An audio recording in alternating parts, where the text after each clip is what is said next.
Good day, ladies and gentlemen. Welcome to Stanificent Newsroom, where we bring you the latest news and updates from Nigeria and around the world, from breaking stories to in-depth analysis. Stay tuned as we delve into the headlines and stories shaping our world today. Good day, everyone. Welcome once again to Stanificent Newsroom Podcast, where we discuss the latest happenings in Nigeria and the world at large. My name is Emmanuel Adeyemi, and I have with me Peter. I want to be discussing some of the amazing news that happens in Nigeria and the world at large. Our headlines for today is man kills a 100-year-old mother in Osun State over palm oil proceeds. I mean, it was recorded in the early hour of today that a 63-year-old man, the name of Lukman Adejoju, killed his mother of 100 years old. Mr. Peter, what do you think about the situation, and how tragic do you think this news is? The news is really bad, because getting to me, I was really not okay with that news. This is indeed a bad act. Why will a 63 years old man kill his own mother because of a palm oil? I mean, was it like they wanted to cook soup, then he killed the woman, or like what exactly about palm oil was it? Was it like a proceeds, like just a farm and stuff? Oh, okay. So like, for this farm money issue. Yeah. How did he kill her? According to the news recorded today, they said, according to the suspect himself, he said he actually confessed that he confessed. He confessed that he pushed the woman. And I was wondering, why would a 63-year-old man pushed an old woman of 100 years, when knowing fully well that this woman is weak and very old and cannot even fight back or whatsoever. So I believe we say it was anger to that point, because I mean, for you to push somebody, your own mother, that's one, 100-year-old. To me, I feel there is no reason for you to even do such, knowing fully well that she is weak. It's bad. And she, according to the news, she died instantly. Am I correct? Yeah, she died on the spot. Wow. So now, like, based on the news and reports, has the man been prosecuted, or what's the plan for the man according to the authorities? Well, according to the policemen that were in handling the case, they have actually put the case in order, and the man has been executed, but not sentenced or anything. Sentenced yet, until maybe further investigations. Yeah. Thank you so much. That was a great one. However, what do you think would have happened differently? I mean, I think my last question is, do you think what would have caused that situation? You said, like you said, there was no reason that the man could have done that. But let's be honest here now. What do you think would have happened for a man to get to the point of pushing his mother? That was it, like the mother was trying to not give him the process of the palm oil, or what you do, just like a final round off and stuff? Well, to me, I don't really get the full gist about that, but with the full clarification I got is that they were actually together. They went to the farm together when all this thing happened. So with the few information I gathered, I was able to get that yes, it might have been maybe a little misunderstanding or argument that led to escalate that action. Thank you so much, Mr. Peter. We thank you for your time. All right, guys, you've heard it. This is Stanificent Newsroom Podcast once again, where we give you guys the latest gist. This is such a tragic news, and unfortunately, may your soul rest in peace. Thank you so much for your time. We appreciate you. Good day, everyone. You're welcome back to Stanificent Newsroom. We're going to the second news in full. And the headlines are: the angry mobs lynches 2 police officers for crushing 3 to death in Edo State.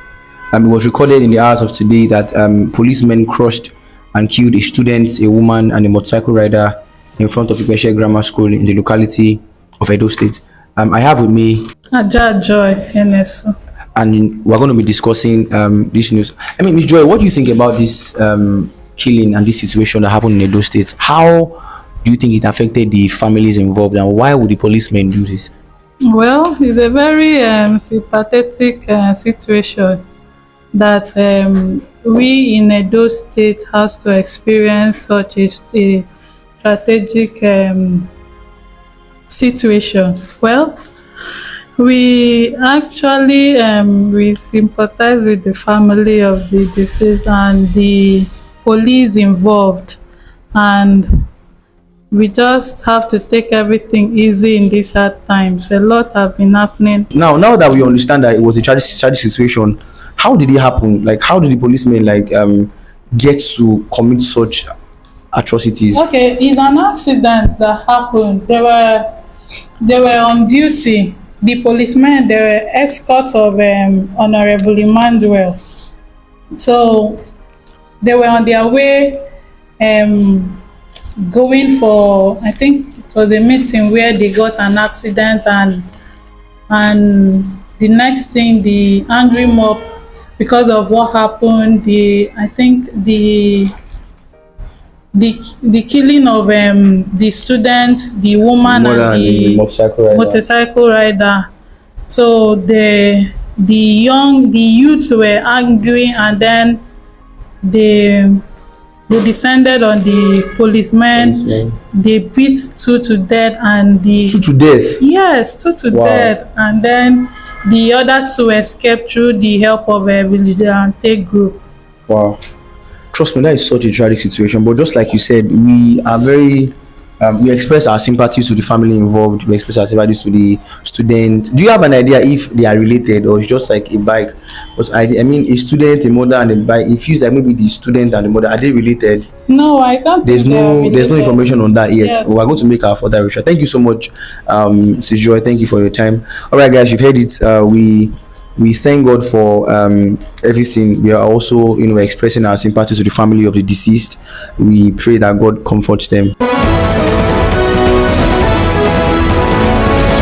Alright, guys, welcome once again to Stanificent Newsroom Podcast, where we give you the latest happenings around Nigeria and the world at large. We're here once again with another full news, a nice gist with my partner. My name is Emmanuel Adeyemi, and I have with me We're going to be discussing one of our headlines, which states that armed men suspected to be headsmen attacked Mr.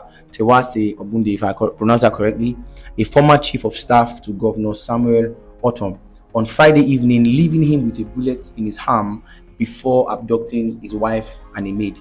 It was recorded in the early hours of 15th of April 2024 that headsmen attacked the former chief of staff to Governor. And it's such a tragic news. What do you think about this situation, Miss Anne? Okay, this news is very, very appalling. Like, it's very, very, very appalling. But I thank God that no life was lost, and I pray that the adopted ones will soon reunite with their family. But if we are thanking God for the safety, at least according to the news, we heard that he had a bullet to his arm. Am I correct? Yes. So at least we are hopeful that he did not die. Yeah. However, how do you think he's handling the abduction of his wife and his child that was abducted? How do you think he's handling it? It won't be easy, because we are talking about human life here.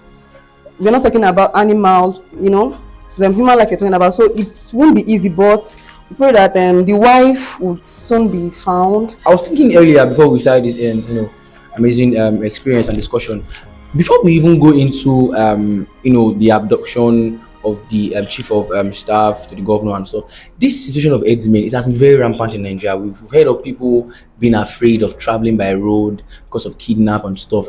I mean, as an experienced young lady, why do you think we have this situation in Nigeria all of a sudden, headsmen here and there? Why do you think it's happening? Okay, one of the problems, or one of the reasons why we have or been hearing of these herdsmen of recent, I think one of the reasons is poverty. When there is no or little money to cater for yourself or for your family, it can push you to do what you might not even think of doing. The saying, an idle mind is a devil's workshop. Yeah, that's true. Then another thing is let's say lack of security. When they say when someone does something and goes scot-free, it might Repeat itself. Yes, it might repeat itself. All right, thank you so much. Those are very, very amazing points. Poverty and insecurity, and I really, really believe that one of the major ones is insecurity. Like you said, if anybody believes that they can do something hurtful and go scot-free, they'll be energized to come again. I mean, thank you so much, Miss Anna, for your time. We express our condolences to the parties involved, the Chief of Army Staff. We are also praying that his family is released. We pray that there is no bad news. Thank you so much for your time. Thank you so much. All right, guys. Thank you for listening. That's all for today's broadcast. Thank you for joining us. Stay informed, stay safe, and we'll see you back here next time for more news coverage. Stanificent Newsroom, bringing all things new.